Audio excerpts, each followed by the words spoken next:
What's going on, everybody? Welcome back to another episode of the 1% Podcast. As always, I want to thank you guys for tuning in. Thank you guys for showing support. And thank you guys for showing love on every single episode. We have a guest today, Cousin John. Yeah. Otherwise known as Uncle John, if you've seen the ad. Yes, sir. Last time we did an episode, I think was a year ago, maybe a year and a half ago, close to 2 years now. Well, how many have we done together? Two. Yeah, I've done Zach's here, so him and I have done like 5+ already. Oh, wow. It's going to be more because I think, and this is kind of like what I said to him, like as we work together more, we get to know each other more. Absolutely. You know, you and I have done some shoots already for, if you guys haven't seen, we got the At War brand. Yes, sir. That is John's brand. Yeah, he's been helping me produce a lot of the video content, sending me the raws, letting me edit it, taking photo of me. He's been a real help. So not only have we, there's a lot more to our relationship than just this right now. Yeah. So even though we've only recorded 2 pods, we've learned a lot about each other. Like we were talking about off camera, like me and Zach were just talking about on our pod, just through life experience. And I think that's the most natural and organic way to do it, you know? So I appreciate you, Pop. Of course, bro. I was there with you for that. I think what I wanted to start off with was I was there with you for that South Brooklyn versus Everybody campaign. It was a wonderful campaign. Yes, it was. Seeing everybody embrace you and kind of take you in on this, like, I don't know, it was like you were a figure for South Brooklyn. People aspired to be like you, or you were the person, the epitome of South Brooklyn. And I know that you wanted to ask some of them, what does South Brooklyn mean to you? And I think now that I've gotten to know you more and know how much South Brooklyn means to you, I really wanted to start off with that. What does South Brooklyn mean to John? Because I know you talked about you don't want to leave here. You want to stay here. And I really want to know for the people and maybe for your own personal anecdote, like what does South Brooklyn mean to you? That's a great question, bro. What South Brooklyn means to me in a short answer is that it means everything to me. In a long, but I'll keep it as short as I can. South Brooklyn has made me, who I am, bro. Like where I'm from, a lot of the kids they grew up in one neighborhood. I grew up in 3 different neighborhoods. And I grew up in Bay Ridge for the first 10 years of my life. And then for the next 15 years, I lived in Marine Park. And then for the next 5 years, I lived in Mill Basin, Bergen Beach. And those places have shaped me so much. I hold, I don't know, bro. I'm a very sentimental person. I've done a lot of traveling over my course. Dubai, Italy, Europe, California, however many states. And every time I'm so excited to go to them, but I'm even more excited to come home. And I think where you're from makes you who you are. And I truly believe that not only from a New York or even a Brooklyn perspective, but from a South Brooklyn perspective, I'm from the greatest place that you could ever be from. Culture-wise, food-wise, pop culture-wise. I'm an Italian-American. I'm American, but I'm Italian-American, like 4 generations removed. And it just means everything to me, bro. Like I can't really break it down to you. I want to be here forever.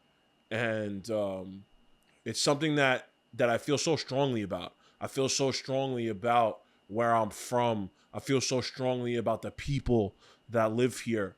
When the Italians came from Europe to here through Ellis Island, a lot of the Napolitans from Naples, they settled in the South Brooklyn area. Now, at the time, that South Brooklyn was Carroll Gardens, like Borum Hill and that whole area. There was Williamsburg, because the part of Brooklyn we're in right now didn't exist yet.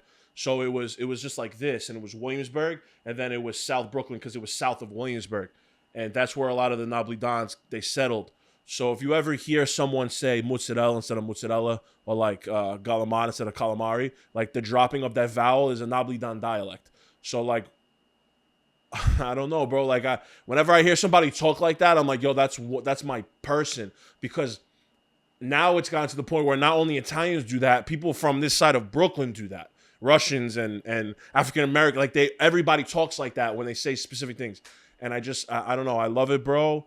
And I would not want to be from anywhere else. Wherever I go, anywhere else, I make sure to take a Yankee hat with me. I love being that cliche, loud New Yorker wherever I go because I think this is the best place in the world, period.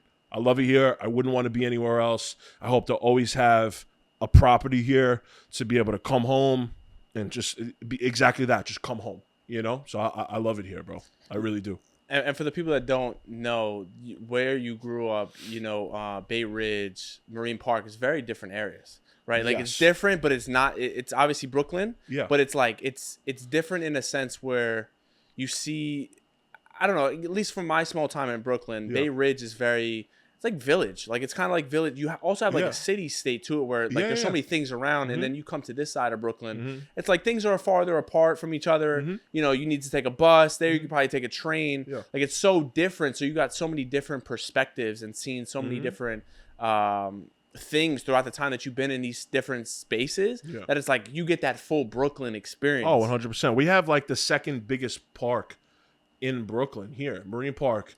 Is the second or third like biggest park in Brooklyn or some shit like that. And you would never think that because you don't when you think the 5 boroughs, you think like city, you know?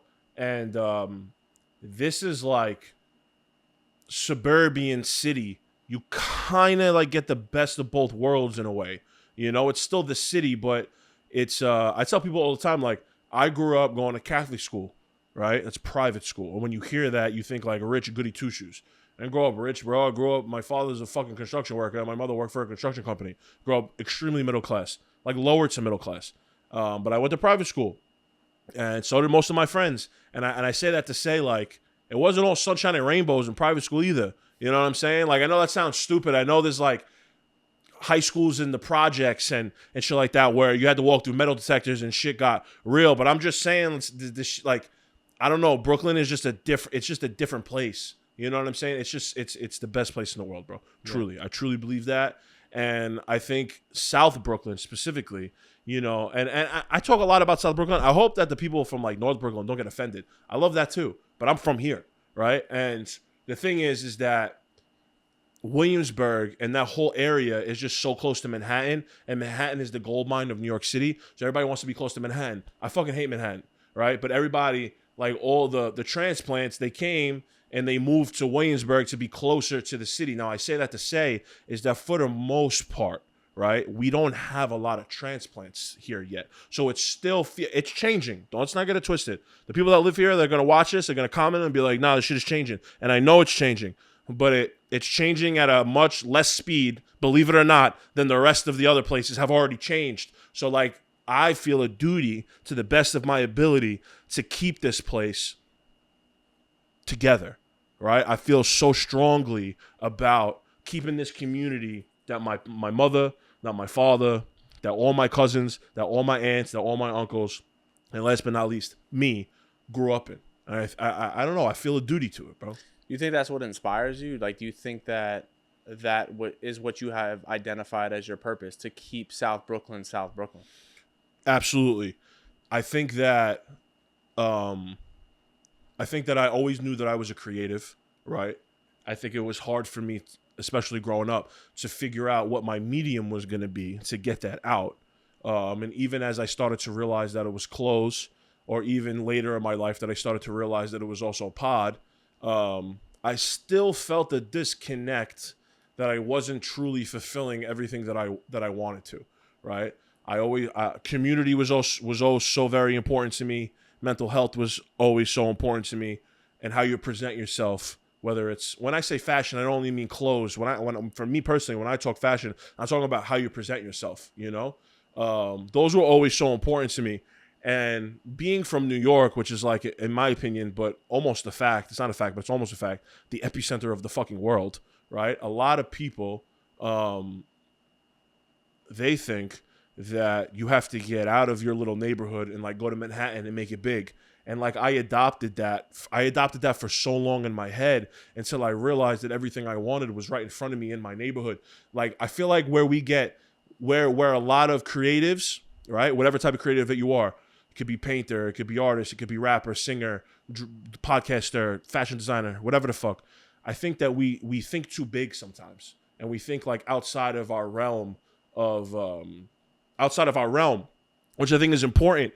But I think we miss a step, and we forget that we have to build from within and build out instead of like, okay, I need to leave this and go and build around here. Right, which is what I tried to do for so long. I took so much inspiration from Los Angeles. I love Los Angeles. It's like second home to me. I've been going to Los Angeles since I'm a kid. I got family that lives in like, not in LA County, but like in San Bernardino County. But I would always go to LA.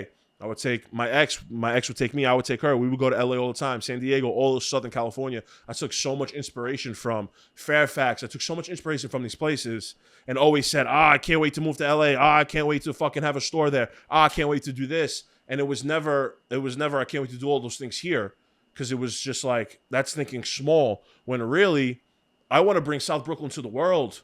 You know, I don't want to bring the world to South Brooklyn. I want to bring South Brooklyn to the world, right? And I think once I started to realize that, and I was able to make content behind it and talk about it and then make clothes behind it, and that was very recent, everything kind of changed in my head a little bit, you know? And things got a little clearer, because all this time, I always wanted to build community through clothes, through thought, through whatever it is that I'm doing, boxing, sport, whatever the fuck. I was kind of ignoring, well, what's that community? That community is where I'm fucking from. You understand?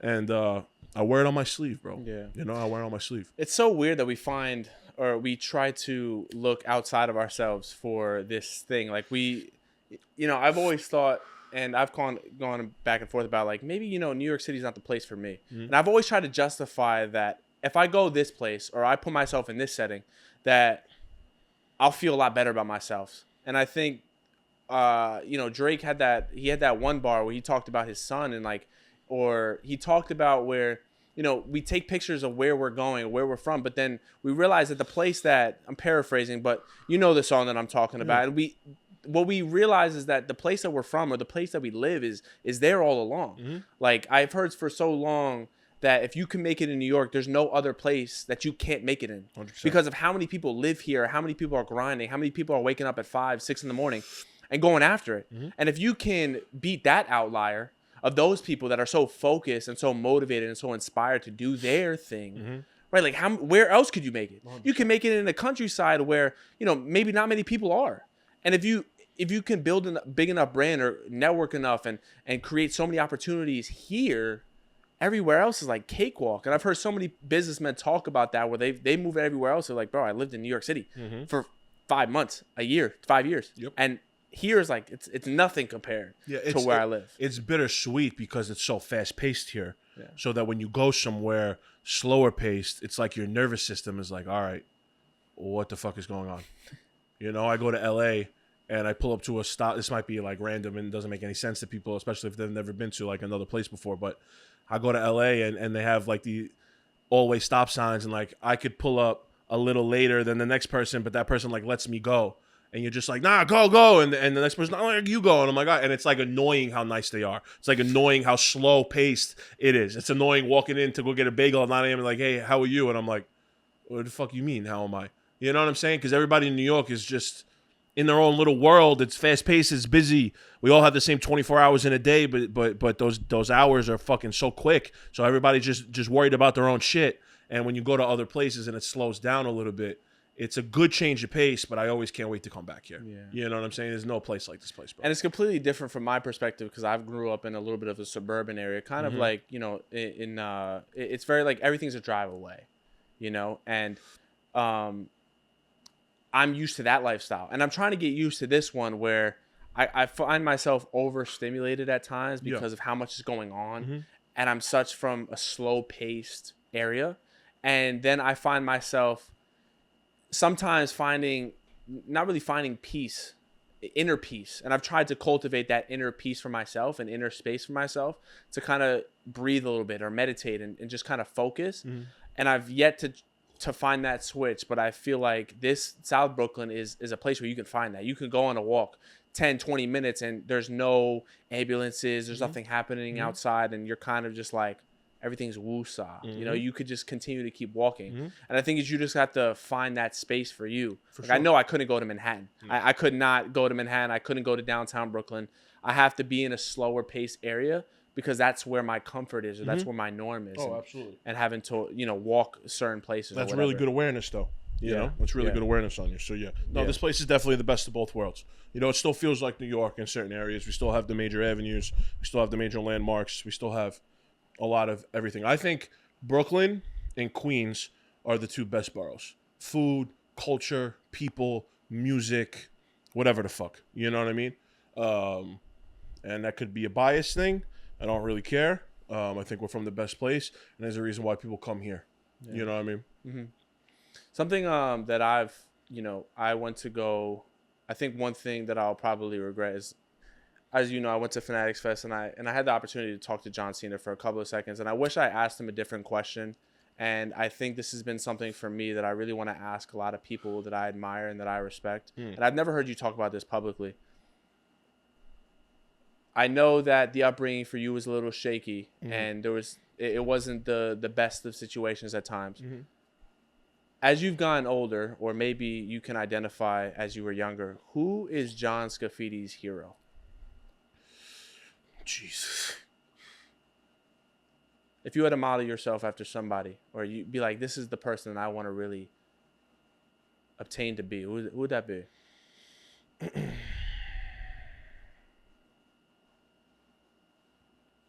In my head, this sounds like a great answer, but to others, it might sound cliche because I've heard this before.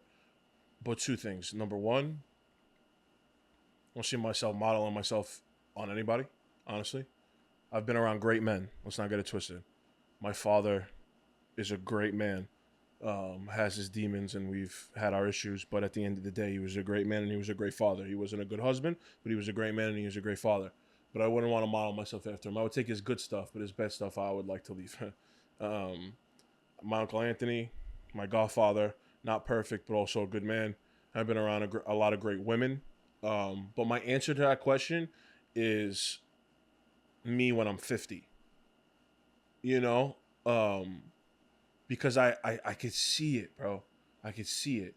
And it's why my breakup with G hurts me so much, because she was such an important part of, she was a very important part to who I am now, but also like who I wanted to be at 50, which is like that strong father, that really good businessman, that better son, that really good husband, that happy person, the leader, the staple and pillar of his community. And I see myself becoming those things. And that's who I want to model myself after, because I'm such a visual person. I'm such a visual person, bro. And I could see it. I could see myself at 50. I could see that person, and that's who I want to be. And I'll know it when I get there, but there's no specific person that I've ever like really been around that I want to model myself after. I have like people in fashion, let's just say, that I want to be like. I have people that I've met that I think are great, but like from an overall standpoint, there's nobody that I model myself after. I model myself after who I'm chasing to be, because I could see him, and he's a fucking strong, emotionally strong, physically strong, mentally strong person, a great father, a great husband, a great uncle, and just happy. And I could see it. I'm not there yet, but that's who I aspire to be. And I think I'm just a culmination of I said it on the last Journey pod, not the one that me and Zach just did, but before that, is that like you're a mosaic of all the things that's happened to you, but you're also a mosaic of all the people in your life. I'm a mosaic of my fucking 4 best friends, bro. I was just, my boy just got married and bought a house in East Hampton. He's starting his own little family, and I'm like, damn, I want to be more like you. You know, sanitation worker, great fucking kid, one of the best kids you'll ever meet in your fucking life. I got a friend who moved to California and got married, starting his own little family. I want to be more like him. My boy Ozzy, who has helped me through fucking all this shit in my life, helped me out of the fucking mud, bro. Like, I can't even tell you the things that kid's done for me. I want to be more like him. You know, so those like that. It's not one specific person. I'm a mosaic of all of the people that have helped me get to this place. My mother. Why am I talking about men? My mother, bro. My mother's such a fucking saint. You know what I'm saying? Like my aunt, my godmother, my Aunt Joanne, all of them. Like I want to be like all of these people. I want to take the good out of all of these people and be the best person that I could possibly be. What do you think to reach that person? I know that person, far away. Yeah. That person, you're not there yet. What do you think are some things that you have to let go of in order to obtain that?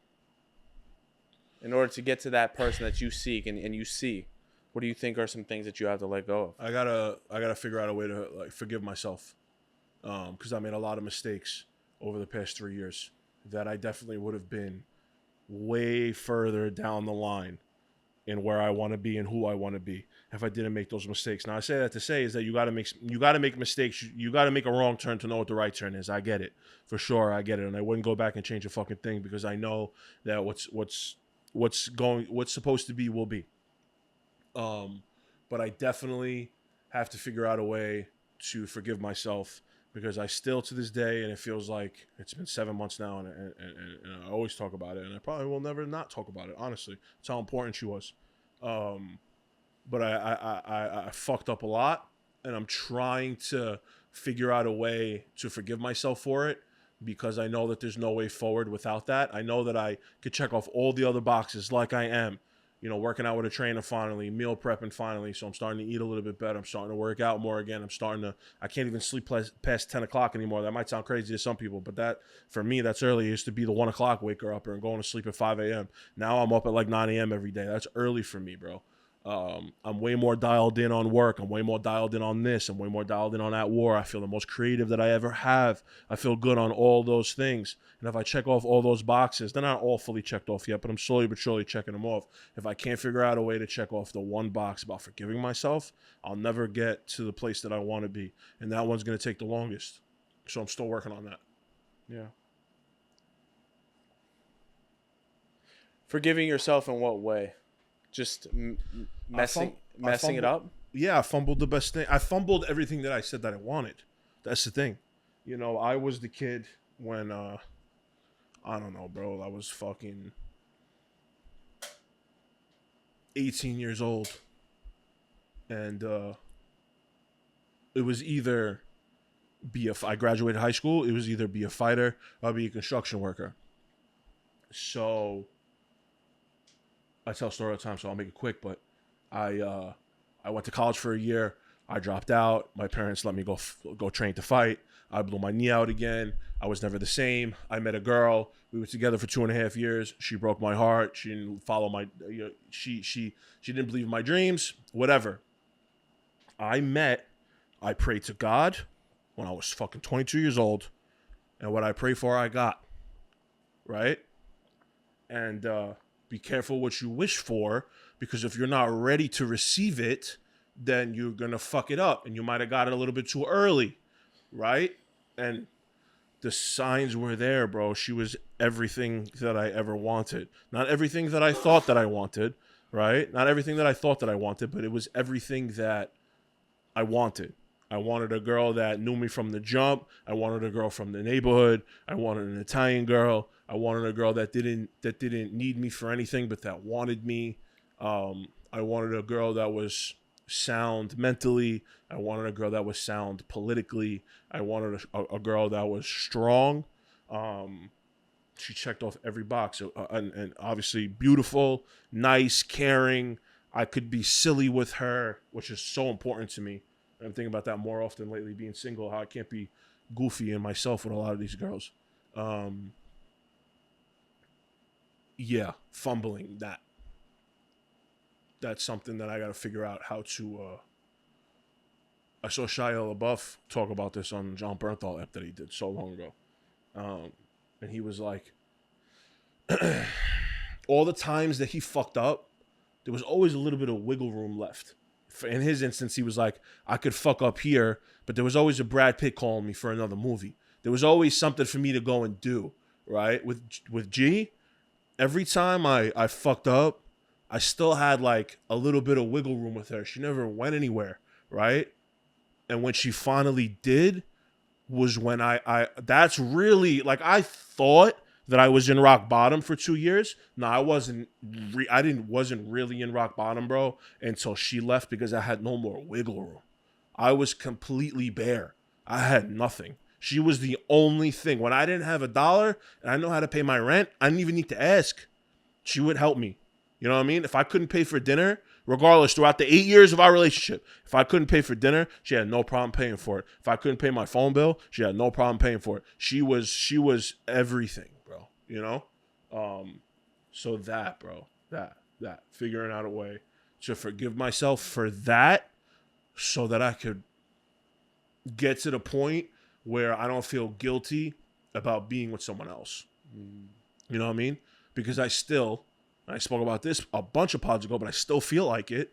To an extent, it's hard for me to talk to a girl and give her like my all in a way right now because I feel good 95% besides this, right? It's hard for me to like give her a good part of me because I never gave that to the girl who should have got it, you know? So it's like I'm trying to figure out a way to forgive myself so I can get past that, so I can go and be happy finally, you know? It's tough. Yeah, they do say that love is 20/20. You'll never really know until the situation has passed and you've kind of learned from that situation, or you might have wanted to treat her a certain way and you didn't, or you wish that you could have been that person for them, and it doesn't happen that way. But love is, I also feel like love is not really something that's supposed to be seen in the moment, right? Like it's this weird thing where I feel like, yes, I think you should know what a person provides for you in that sense. But I think that in order to become the best versions of ourselves or meet that person that we seek, we have to go through these tribulations of heartbreak. We have to go through these tribulations of getting hurt. We have to know what love feels like and maybe getting it and then losing it to also understand, you know what, maybe we weren't the best versions of ourselves. And maybe this person also wasn't the best version of themselves. And sometimes people can argue, is that a soulmate? Is that not a soulmate? But I think it's all really just a personal assessment of yourself and where you are at in your spectrum of life and understanding of it to be able to be like, you know what, maybe I didn't really love them the same. Or maybe, yes, I did take this person for granted. Or I maybe could have been better as a partner in this sense. But I had to lose it to really know who I could potentially be. And maybe, just maybe, this person, as you did love them, maybe the 50-year-old version of John now knows, you know what, I can't mess this up anymore because I've already felt it. I've already seen it. I've already dealt with it, right? And now maybe that's like something that now as 50-year-old John sees, and it's like, I'm not going to make sure I do that again. Well, I'm grateful that it happened now. I'm grateful that, you know, that happened to my father when he was fucking 60, bro. You know? So I'm grateful that it could happen to me now at 30 because I still can meet someone at some point. Obviously still in the back of my head, like hope one day like we fall back together, but I can't like harp on that. So I do hope that I can meet someone, but I'm grateful that it's happened now so that I still have time. You know what I'm saying? Yeah. You definitely have to learn. There's only one way to learn it. Just to piggyback off what I've been saying for the past couple pods I've been on. Right. Yeah, and I guess my parents had that similar experience where they split at a certain time, and it's like after that you can't really go and find. Yeah, I mean, bro. you could put yourself back out there, but it's very like, you know, you can't really do it. It's tough. So what for you now? What have you been telling? I know I asked you this a couple pods ago, and we spoke about it briefly off camera. But like, what are some things that you're implementing now into your next relationship that you've learned from this one that has hit you so hard? Yeah. Well, I'm way less reactive to shit now. Like I'm way less irritable. I used to bleed all over her all the time. If I was having a bad day, that had nothing to do with her. If I didn't want to get up off the couch and go to fucking dinner because I wasn't in a good spot, it wasn't because of her. And it wasn't even because, let's say, I couldn't pay, because that was never an issue. If I was, bro, listen, this was one of those. I had a lot of ups and downs over my 8 years of my career. There was times where I had a lot of money and there was times where I had none. And it didn't matter to her. So she used to take it very personal when I wasn't feeling up to like doing anything. very depressed, very sad, very like full of shame in a way, even though nobody really knew what was going on in my life. I knew, and it felt like everybody else knew, whether I was 30 or whether I was fucking 26 or 24. We were together for a long time, bro. 8 years, 7 years is a long time. And so what I'm taking into, not even my next relationship, what I'm just taking into my life is to be less irritable, more understanding, way more patient, and to not bleed all over people. And in that sense, it's being more present. Like if something's going wrong in my life, if it's a Sunday and it's a work issue and there's nothing I could do about it, there's no sense to harp on it, and there's no sense to bleed all over the people that are around me about it. And I used to do that a lot to her. And I think she took sometimes she took it a little personal when it didn't have anything to do with her, but that was hard for her to understand. And I made her very insecure in a way when it really didn't have anything to do with her. It had everything to do with me. And it was hard for her to realize that. So I'm taking all of that into my life and just like being slower in a way, being a little bit slower, being a little bit more patient, being less irritable, and being way more present and being more focused on the things that I should be focused on in the moment and not focused on the stuff that I can't control. In terms of like at war, I know that you said that various occasions is like the going through those down moments and going through the bad moments. And I know we spoke about briefly about at war being this positive thing, and you wanted to like, oh, you've overcame the war about, you know, these bad times and bad things that you were dealing with. Has that been something that has shifted have you started to see at war in that perspective where it's like, I know you've dealt with you've been dealing for a lot in your life. Still dealing. And will continue to keep dealing throughout your life. Yeah. But is that something for you now that you want to brand more like, hey, you can go through dark times and now you've won the war. You became victorious. Yeah. Yeah. Well, that's a shout out to Cousin Z, because when we did a pod, he we spoke about this on camera. I think I might have said something like, I know I keep on coming here and I'm like in the same spot. Like I am trying to be better. And he was like, he's like, I think this was a general thing that we were talking about. Like, yo, we lean into, like, from the journey perspective, whenever we're in a bad place, we really lean into it and we really get into it. You know what I mean? Which is fine. He goes, but we, like, when we're in a good place, we never lean into that. We always lean into the sad stuff, yada, yada. He goes, what if from an at war perspective, you were to start leaning into, like, winning that battle? And I'm like, well, number one, I never even fucking looked at it like that. That's number one. Because I wasn't winning the battle. You understand? So when you change the perspective to like, all right, what can I do today? My anxiety used to be in the morning. Fuck. It's another day. What do I got to do today? Now it's, all right, fuck. I'm up. What do I got to do today? You know? So it's not about winning the war, right? It's not about like taking that war and being done with it. We won, yada, yada. It's about doing things consistently every day to fight that battle. It's about acknowledging that battle and knowing that it's there, but like that you're fighting it and that you're trying to get to the other side of it instead of saying it's so hard. The battle is so hard. You know what I'm saying? So it's when I realized that like I don't need to have won the war to start creating from the perspective of like the other side. You know what I mean? And I think that's also something that changed in me real quick, like creatively, to help me look past the issues that I'm having with myself and start to create from the other side of the perspective. Like, all right, well, these are things that are probably going to be a part of you for the rest of your life, in the sense that like I'm a feeler. I feel things to my fucking core. I either love something or it doesn't exist. And I think that that's always going to be me. But I could create from the positive side to that instead of the negative side to that all the time. So yeah, and I think that that's what's going to take us into another stratosphere eventually. It takes a while for shit like that to culminate through the medium of clothing, because clothes take long to develop, they take long to produce, they take long to shoot, they take long to sell. So it's going to take a little while. But and I'm not out of the mud yet, but I'm in the beginning stages of like, I know what I need to do to get out of it. So let me go get that. And now let's get out of this shit.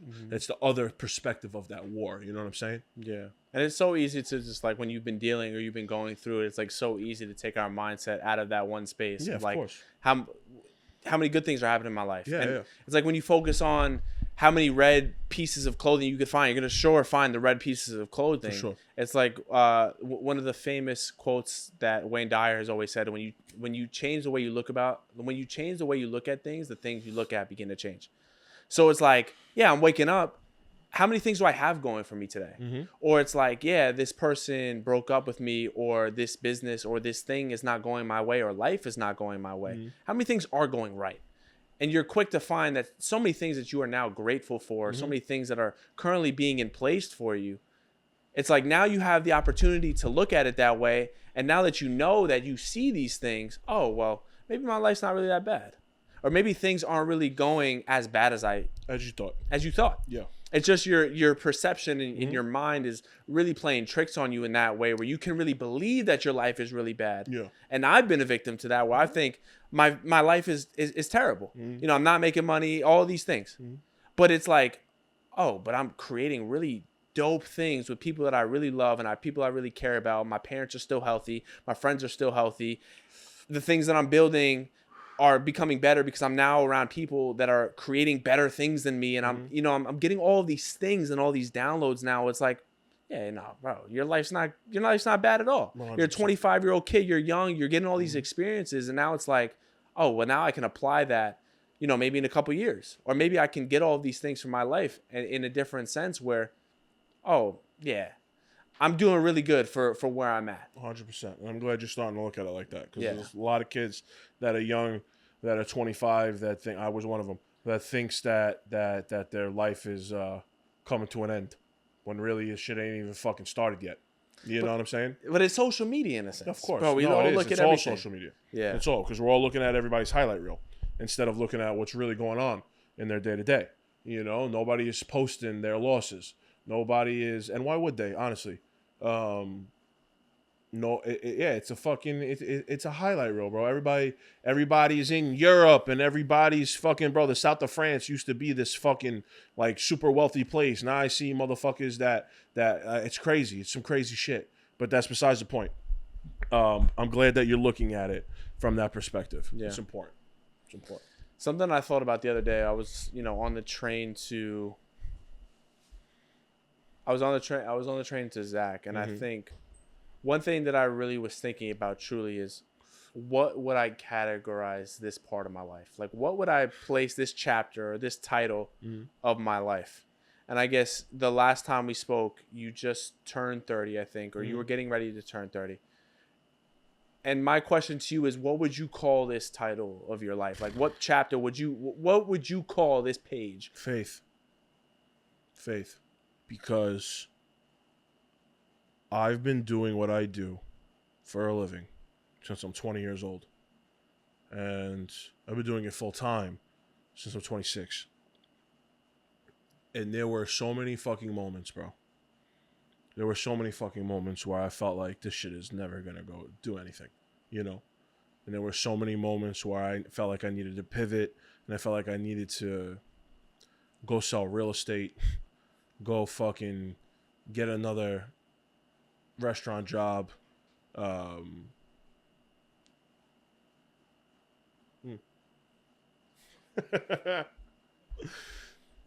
Go get a bartending job. Go, I don't know, bro. Go do something else.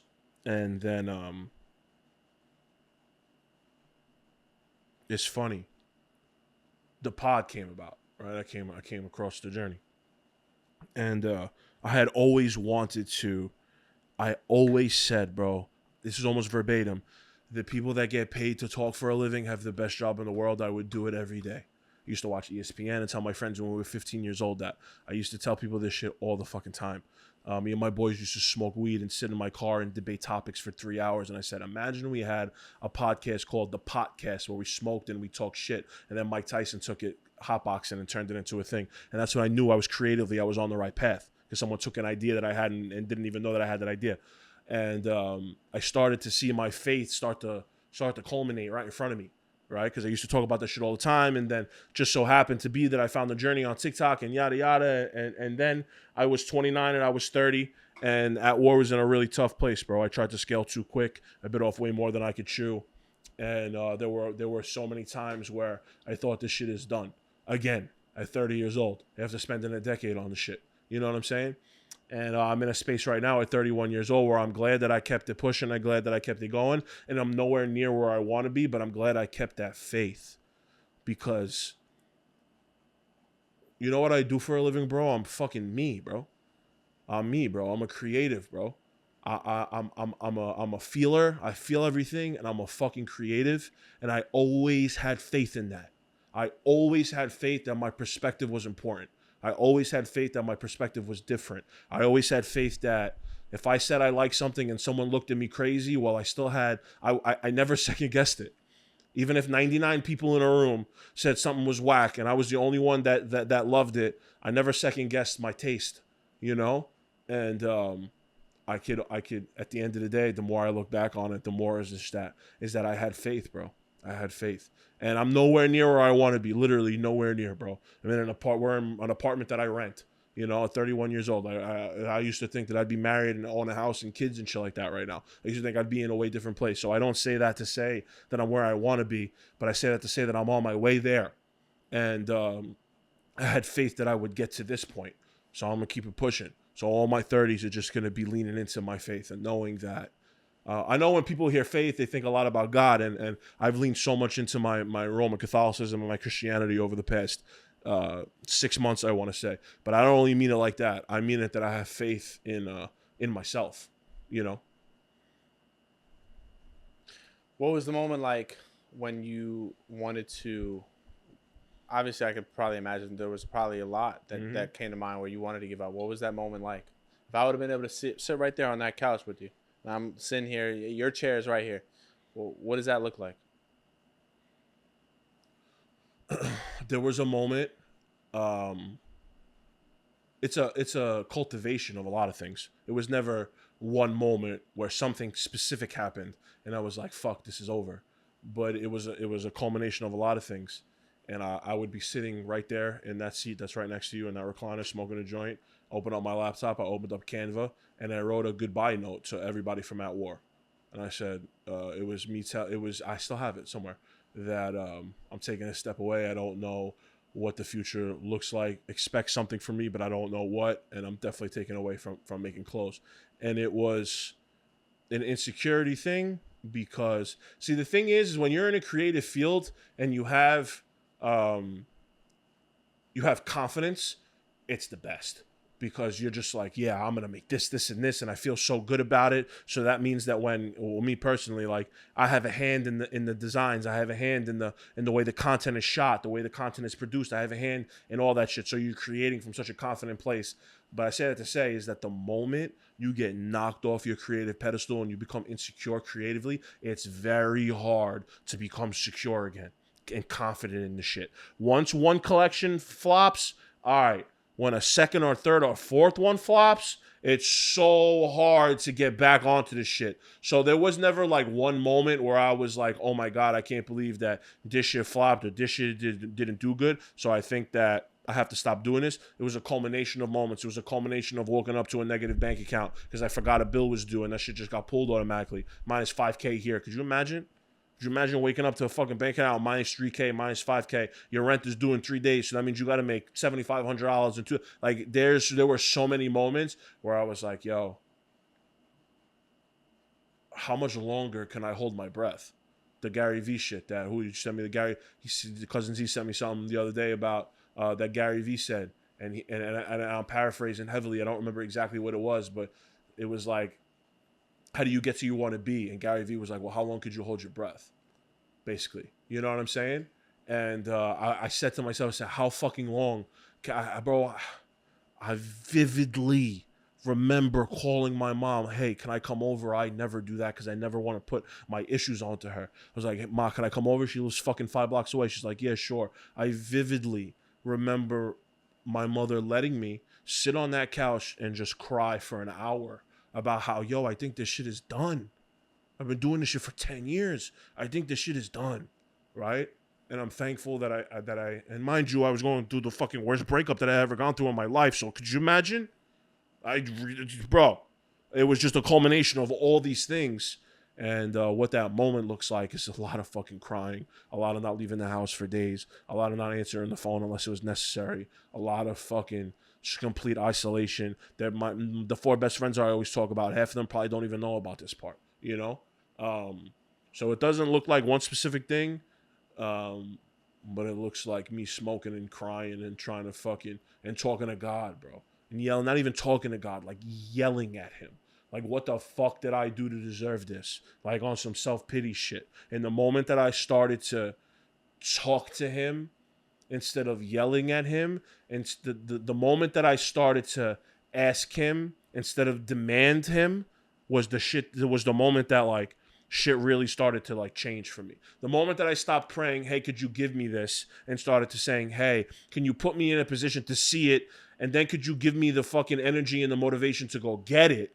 Was the moment that everything changed. Instead of thinking that I was owed this shit and thinking that I was bigger than the system, right? Because that happens when you start to make $30,000, $40,000, $50,000 a month and $500,000 a year, and you come from dick and you just came from making $60,000 a year prior, right? You start to think that you're bigger than the system, and God's got to fucking humble you. And that motherfucker took everything away from me to show me what it was like to not have him in my life, right? So you need to lose everything to know what everything is. And that's exactly what happened to me. So that moment, and I'm still working on getting all those things back, and I think that's a lifetime thing.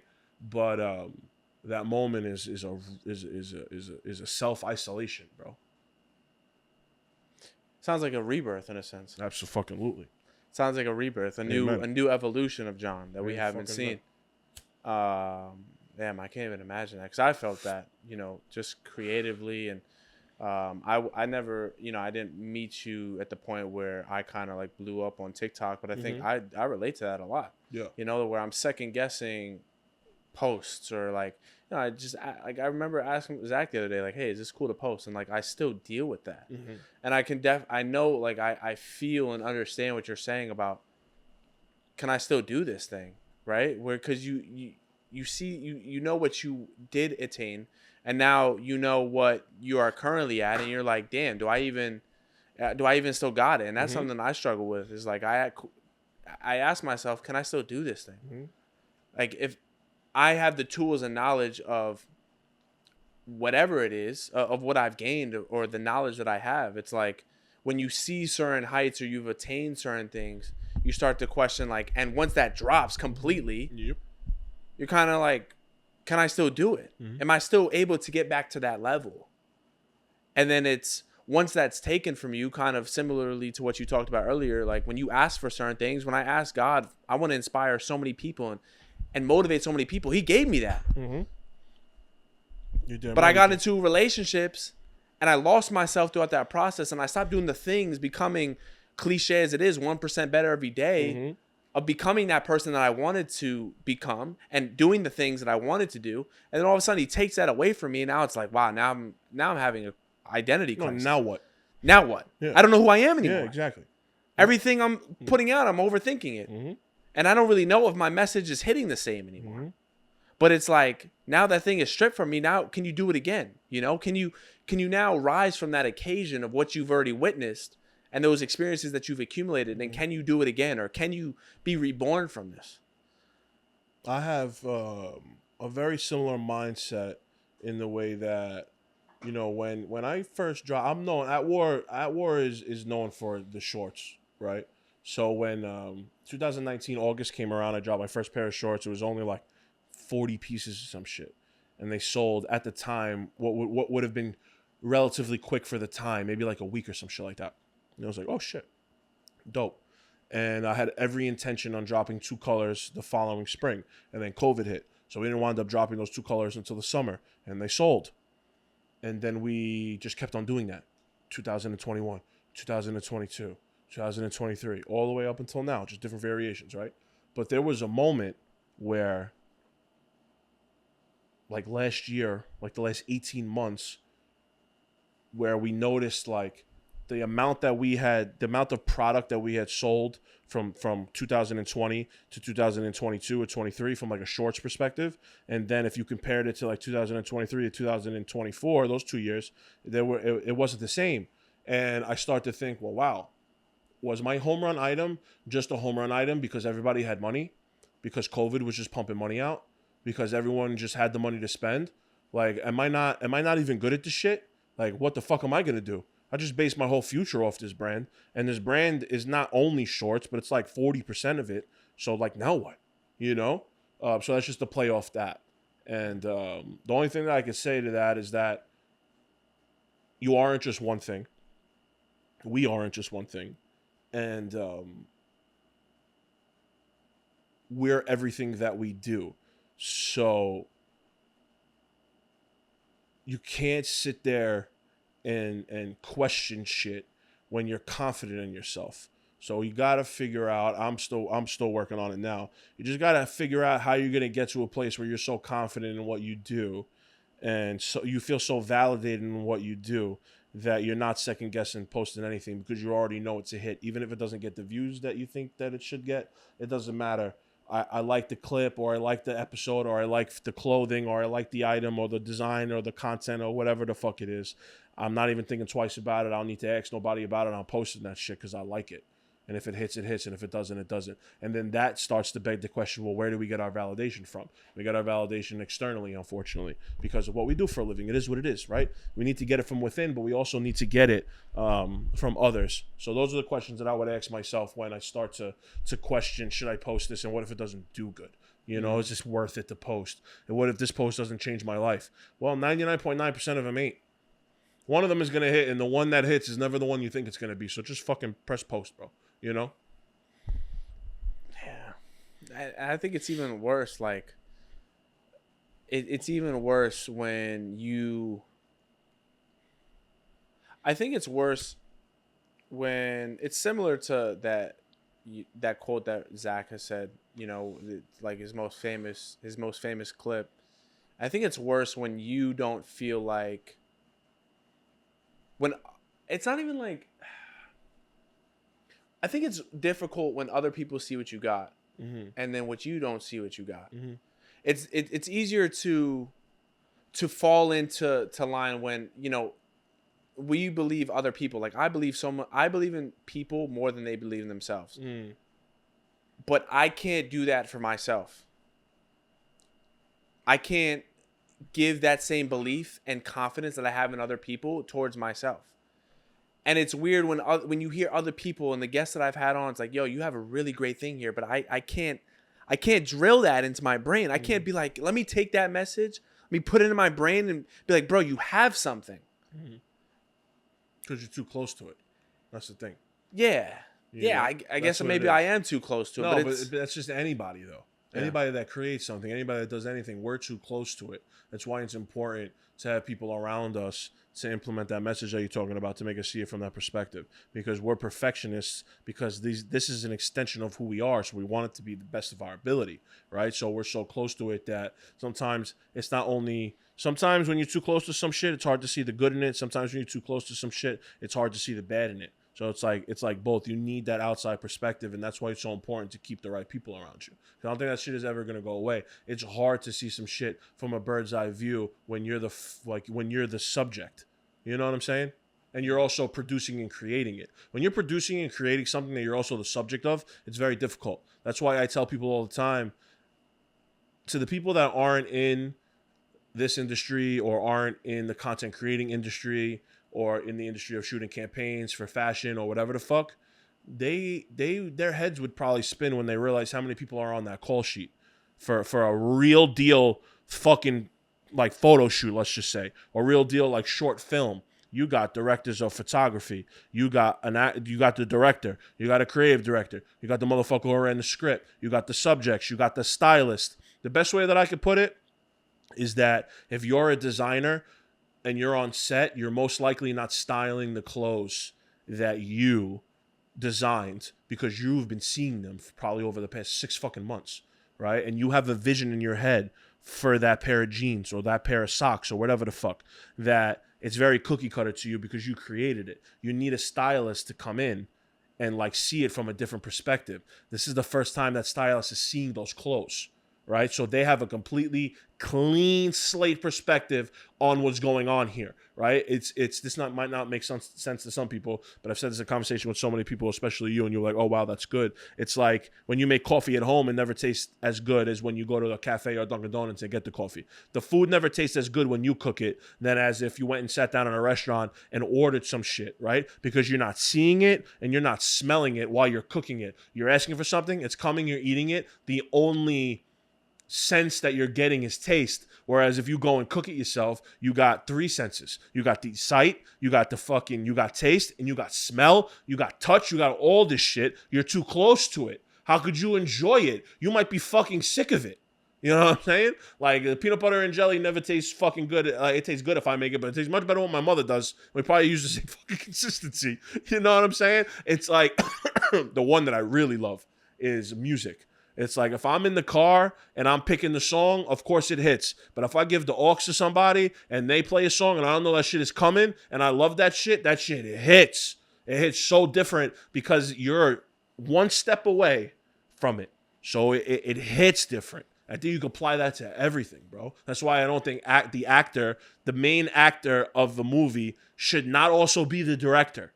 There should be separations here. Because everybody's perspective on set is important and different. No two eyes see the same thing. You know what I mean? Yeah. It's very important, bro. We're coming up on 14 minutes, so I'll probably ask you this one last question. All right. What does love mean to you now?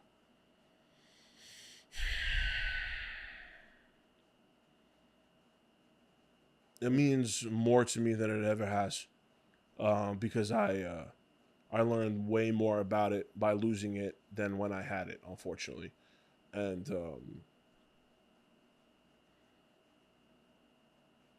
it makes me realize that it's the glue to everything. And it's extremely important, and we shouldn't ignore it when we feel it. And we also shouldn't search for it, because if you search for it, you'll never find it. Even if you think you found it, you'll never find it. It's got to just come to you. It's got to just happen. And it just feels like home, you know? But the simple answer to that is that it means more to me than it ever has before in this stage of my life right now. I used to shy away from it a little bit. Maybe be like a little embarrassed for some reason. I don't fucking know why. And now the next person that I'm with, like for real, whether it's an ex, you know, knock on wood, or if it's somebody new, when the time really comes and it's really on some shit, they're definitely going to get the best version of me, because I know what it's like to lose that love. I know what it's like to be heartbroken. I know what it's like to experience some negative shit when it comes to love for the first time. Because that first breakup that I had when I was like 21 years old, in the moment I thought it was the worst thing in the world, and I thought I loved and yada yada. I didn't, but now I know that I did for sure, and I know that I know what it's like to actually lose real love. So in this stage of my life right now, it's the most important thing, and it's more important to me than it's ever been. Is that the one thing that you've realized about yourself as of recent? Or there be something else? No, what I've realized as of recent is that something that I took for granted in my last relationship was that with her, bro, I'm a very like silly, goofy person with my people. You know what I'm saying? And with her, she was also like that. And I took it for granted because I thought, like, getting older as an adult, you got to be a little bit more serious, especially in your relationships. And there is a healthy balance there. But I started to like run away from the silliness and the goofiness that made me and her what we were and what made us so special. Like, you should be with somebody that makes you feel like a little kid again, and she did. And I ran away from that, but I'm realizing that I should have ran towards it. So that's like the main thing that I'm realizing now. Is basically like really who I am, you know, at my core. when it comes to like intimate relationships and shit. And it's I need to be with somebody that lets me be me. And I think I had a problem figuring out who exactly I was, but like I know wholeheartedly who I am now, and that's because I was stripped of everything and I had to go and get what I wanted to keep. So that's what I've learned the most so far about myself over this past 6 to 12 months. John, it's been a pleasure. Thank you. This was great, my man. For, there's some shit in here. There's some shit in this one for sure. Thank you for not only being a friend, thank you for being somebody that that has inspired me, and just learning new things about myself, helping me see different things in a different way. And of course, thank you, my man. I truly appreciate you, brother. I appreciate you too, baby. Thank you for everything that you do for me. You do a lot for me. Thank you. Yes, sir. Boom. Bang.